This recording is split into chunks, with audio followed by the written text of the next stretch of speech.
became a very important part of her life. They were great companions to Catherine, Zosha, Zena and Zoe. But Catherine was in and out of hospital a lot, and so that would have made owning pets very difficult. And what made it all so smooth and so easy was a very kind, very caring support that Catherine got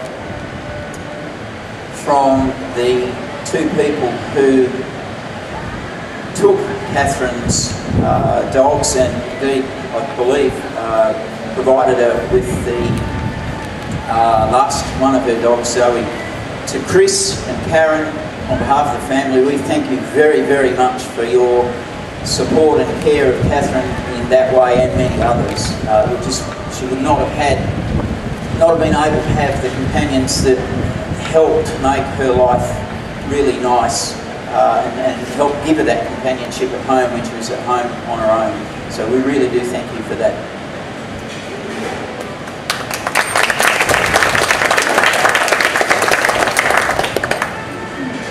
Catherine's last years were brutal, and she faced them with a great deal of courage and tenacity, and she had help to do that too. There were many home carers that helped her through that and helped her cope as home. She really didn't want to go into a home, certainly not an old age home.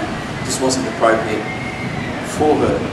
So she had much help from home carers, and one of them is here today, and I'd like to invite Clary Bond to come up and say a few words. One of Catherine's long-term home carers. Thank you, Clary. Yes, I worked for Blue Care at Beenleigh, so part of our area was at Woodridge. So, because I'm the human plumber, I'm a registered nurse and a stomotherapist,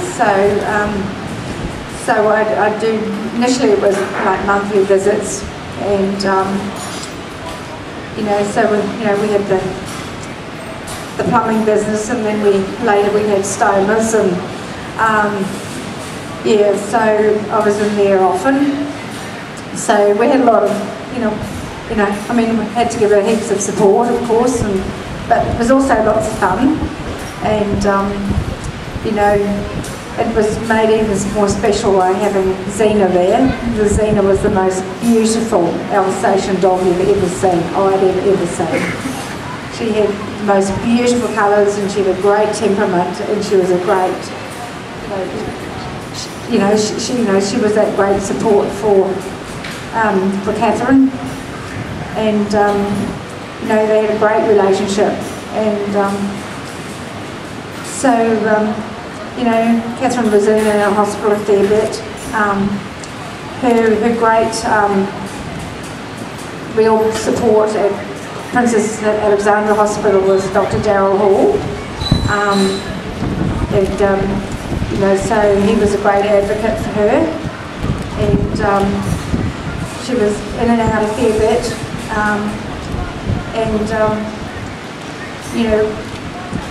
she really needed all that extra support. So her mum and her dad were her real great supporters. They, I must take, you've got to take the hat off to you, both of you, for the support you gave her to Catherine, because it was wonderful, wonderful support.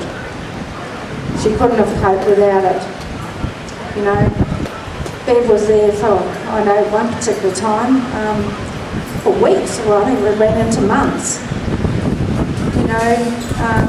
And if Bev couldn't come up, Ken was up there every week, which is a fair drag from here up to Woodridge. It's a long way and back. And then, of course, when she was in hospital, they were up and down the coast so many times. So, and then Zena had to be put down, and that was very, very sad. And much to her mother, to Bev's astonishment, Catherine ordered a puppy.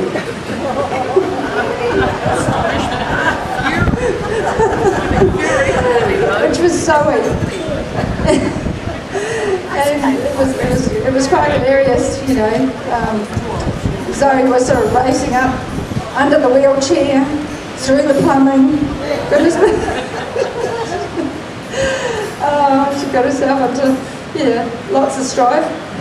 Chewing things, yes. Yeah, chewing lots of things, as they do, yes.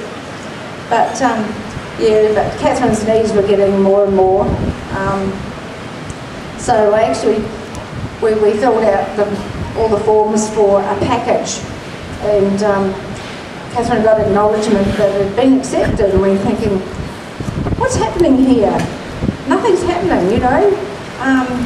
You know, we inquired about care, and no, nothing was forthcoming. So, and then Catherine's condition sort of, she really needed lots of help, you know, lots more wound care, you know, lots more social,